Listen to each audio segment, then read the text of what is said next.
sommes jeudi 25 janvier, c'est ça? Hier on a beaucoup roulé, on a réussi à arriver à Houston, c'était 18h30 par là, mais le camping que j'avais repéré fermait à 18h, donc on est parti directement chez Cracker Barrel et on s'est fait à manger et on s'est pris un espèce d'orage cette nuit où il est tombé des trombes d'eau. Minuit surtout. Ouais, ça résonnait dans le camping-car, plus les éclairs, plus l'orage, enfin bon. Encore une nuit où on n'a pas trop dormi. Si, moi j'ai bien dormi. Toi t'as bien dormi? Oui, mais bon, c'était compliqué de s'endormir quand même. Moi j'ai ouvert la fenêtre. Pour voir la pluie et tout. 10 minutes après, il a plu. Tu peux dormir. Et voilà, du coup là ce midi on va manger chez Logan. Et après on va aller jusqu'au camping et aujourd'hui ça va pas être très intéressant parce qu'on a plein de choses à faire, notamment changer notre vol retour, réserver le bateau pour le camping-car, faire plein de petites choses. Donc on va se rester au camping, on va faire les lessives et voilà. Alors on a mangé donc chez Logan Roadhouse. C'est bon mais en fait c'est meilleur chez Texas Roadhouse. Ensuite on est allé faire un petit tour chez Ross, chez TJ Maxx et à Target.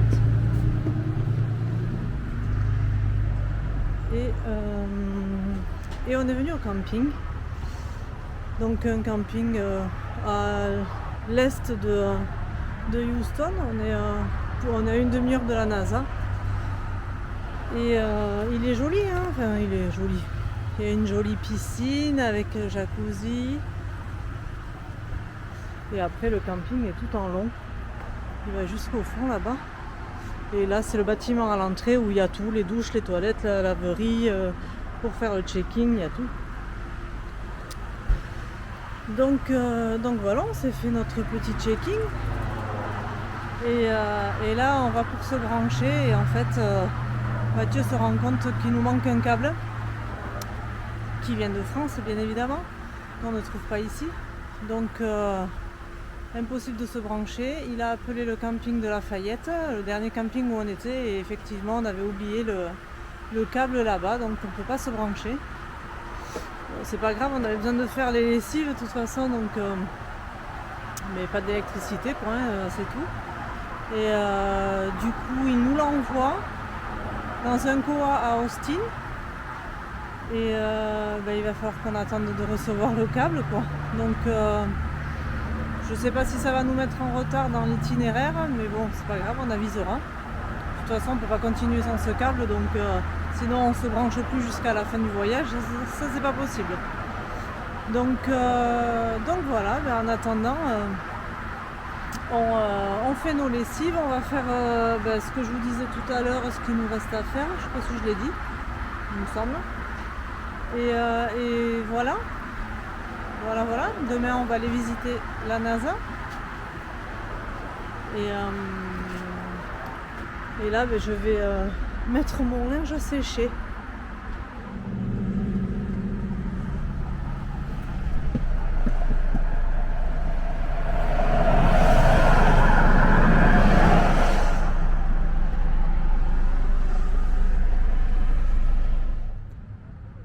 Salut tout le monde! Aujourd'hui nous sommes vendredi 26 janvier et on vient d'arriver, donc on est à Houston et là on vient d'arriver, je vous montre, au Space Center de Houston. On va aller voir les fusées. Je sais que j'ai vu le petit truc NASA aussi là-bas au fond, mais comme c'est derrière les grilles, on le voit pas bien. Donc il est 12h15, ça ferme à 17h. On va voir ce qu'on peut faire, ce qu'on peut voir.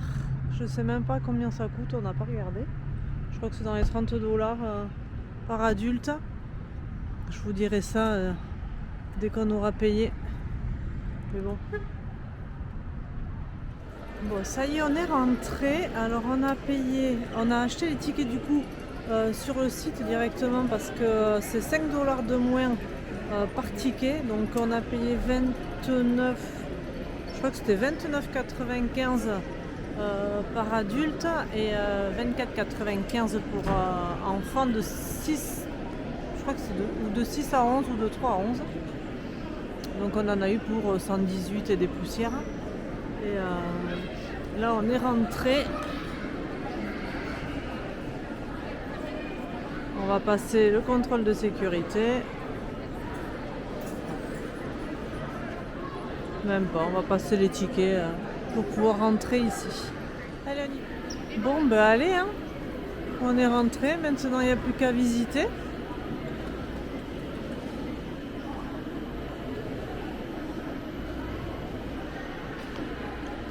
Un satellite. Ah oui, c'est un satellite, Lily, ça.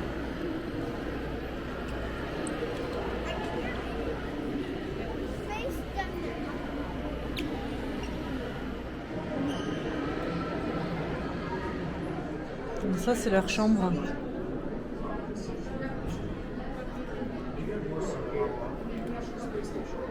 Et ça, c'est les toilettes.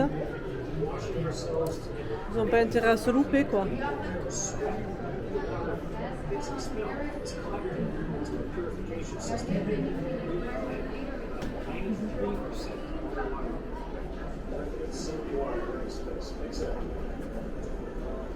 C'est les rations alimentaires.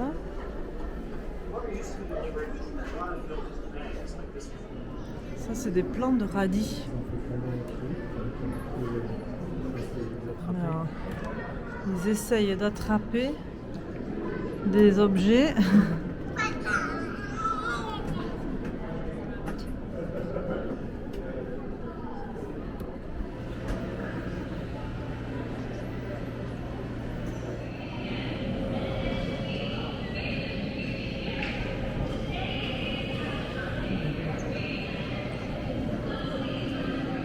C'est un caillou qui vient de Mars. Je sais pas si on le voit, en fait, le caillou qui vient de Mars. Bon, on va aller manger un bout. Bah ouais, il est 1h30. Donc on va regarder un petit peu ce qu'il y a et on va manger avant de continuer.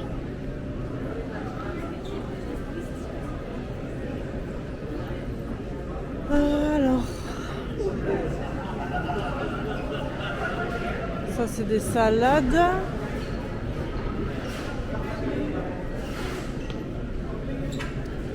Qu'est-ce qu'on a d'autre?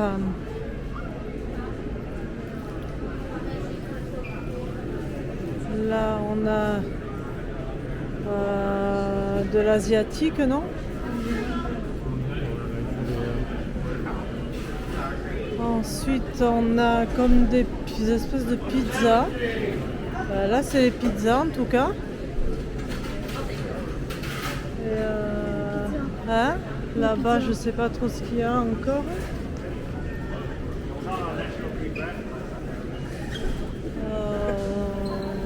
Non, ça doit être pour se rajouter dans des hamburgers ou des trucs comme ça. Bon, voilà, on va regarder de plus près et on va se prendre à manger. Alors, on commande ce qu'on veut manger sur des petits écrans comme ça là-bas.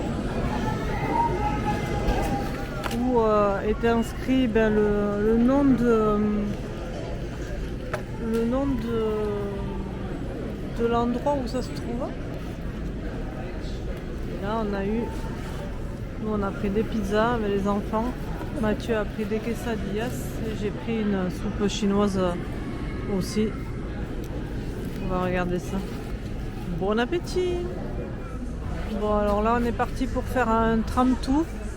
On sait pas trop ce qu'on va voir, mais on y va quoi. The area was dedicated to George Abbey in 2021, who was a former center director at JSC. Next to the Saturn V building, you can see 2 markup rockets on display. The rockets displays in trees. Once you guys are ready to leave, you can line up under the covered awning and board any tram that pulls up to get back to space.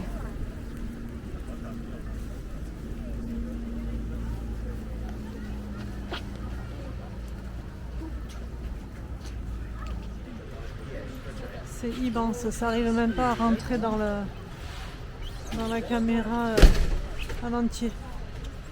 Voilà. Ben, c'est immense ça. Hein? Dans les quelques millimètres de plus, ça touche le toit, quoi.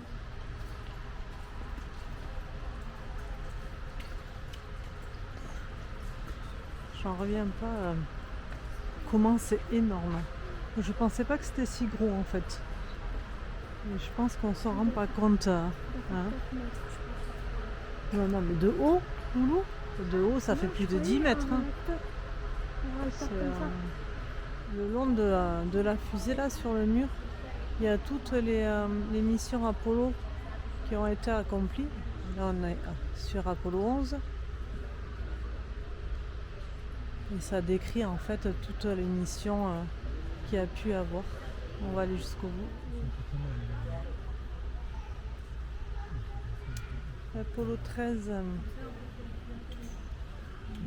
avec la phrase culte hey Houston, nous avons un problème ici.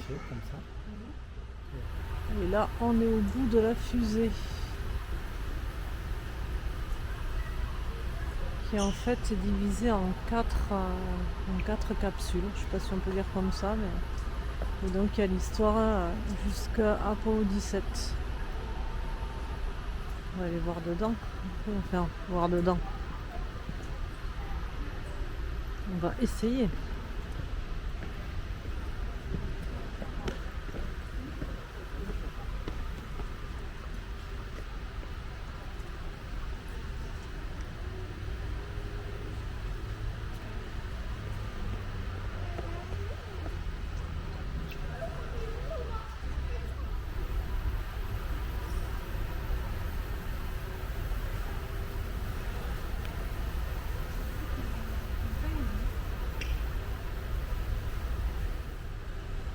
Ça c'est la mise en scène du retour des astronautes d'Apollo 13. Et si vous n'avez pas vu le film Apollo 13, je vous invite à le regarder, il est très très bien. Hein Lily? Je sais pas, j'ai vu.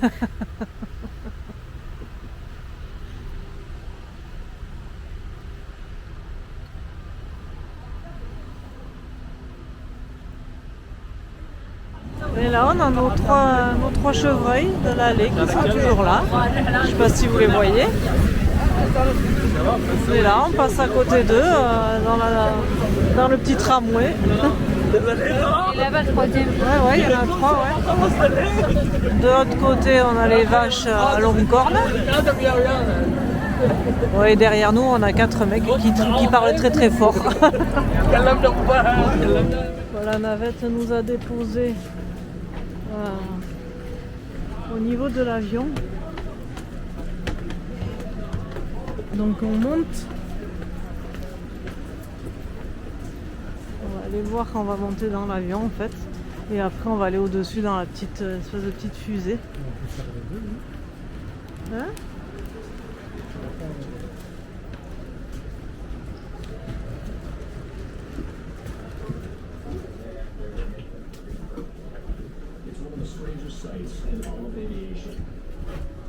A 747 airliner piggybacking a 165,000-pound space shuttle. Il manque le siège. Il manque les sièges, voilà. On ne peut pas s'asseoir. Of an airplane and an orbiter. Whose imagination saw the fully plausible of returning the shuttle to its home base? His name was Je trouve que ça pue, mais bon. Là, il y en a des sièges, tu vois. J'aimerais bien avoir des sièges comme ça, moi, tout doux là. Ouais, moi aussi, quand on prend l'avion, j'aimerais bien avoir des sièges comme ça. Avec des boutons. Non, surtout des sièges moelleux avec de la place. Appuie sur tous les boutons. Dommage, on ne peut pas monter. Pas le droit d'y aller, non. Non. Donc là, on était dans l'avion du bas. Et maintenant, on va dans l'avion en haut. Le petit avion.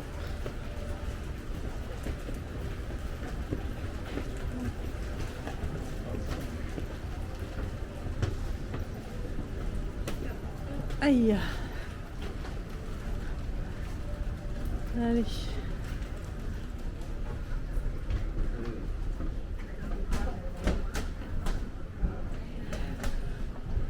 Quand on dit petit avion, c'est petit avion. Hein. En fait, ouais. Oui, mais c'est tout petit quand même.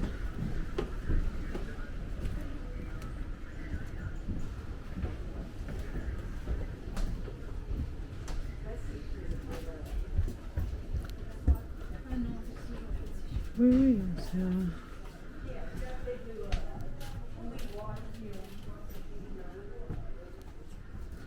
Ça, c'est leur locker où ils rangent tout. Ah ouais, bah oui. Et ça, c'est leur lit. Ils dormaient trois comme ça? Bah ouais. Et on est tout en haut du petit avion qui est sur le gros avion. C'est des boutons partout, des écrans partout. Oh, qu'est-ce qu'ils sont compliqués. Et voilà.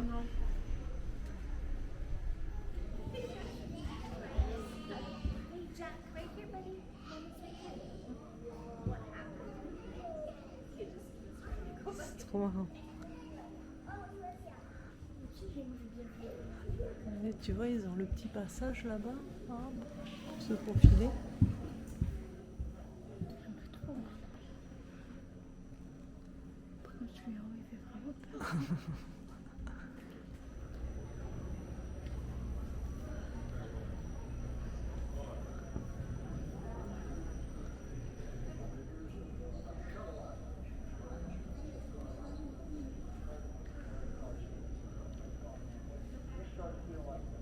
Bon, ça y est, on est sorti du Space Center.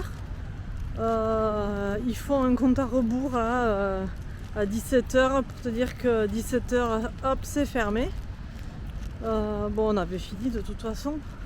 Il pleut. Voilà, on se trempe à couenne. C'était... moi, j'ai trouvé bof. Je suis pas une fan de l'espace et tout ça. Et je trouve dommage qu'il n'y ait absolument rien en français. C'est tout anglais, espagnol.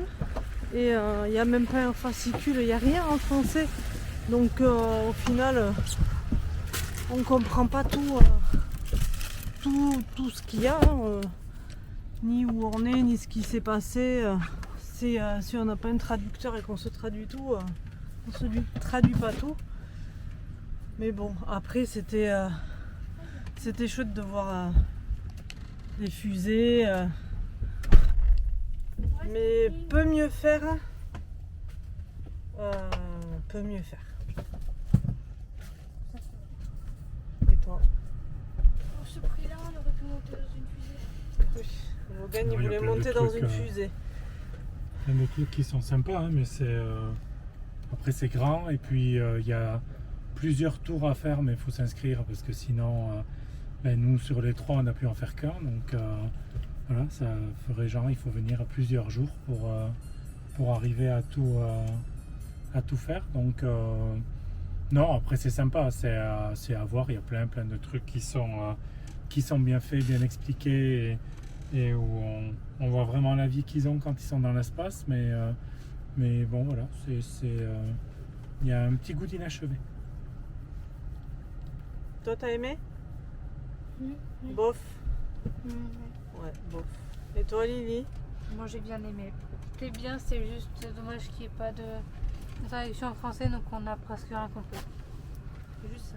Donc en fait, les tours qu'on a fait, c'est aller voir la fusée avec tous les descriptifs d'Apollo. Et on n'a pas pu aller au centre d'entraînement en fait, où on voit comment ils s'entraînent pour aller dans l'espace. C'est dommage. On sait pas qu'il faut s'inscrire.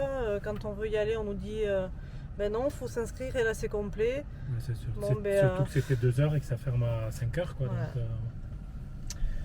Donc voilà. Maintenant, on se rentre.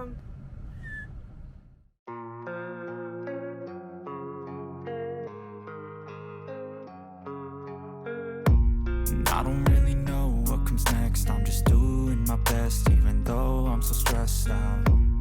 Everything just feels like a test that I fail, so depressed when I can't seem to get out. But something deep inside won't let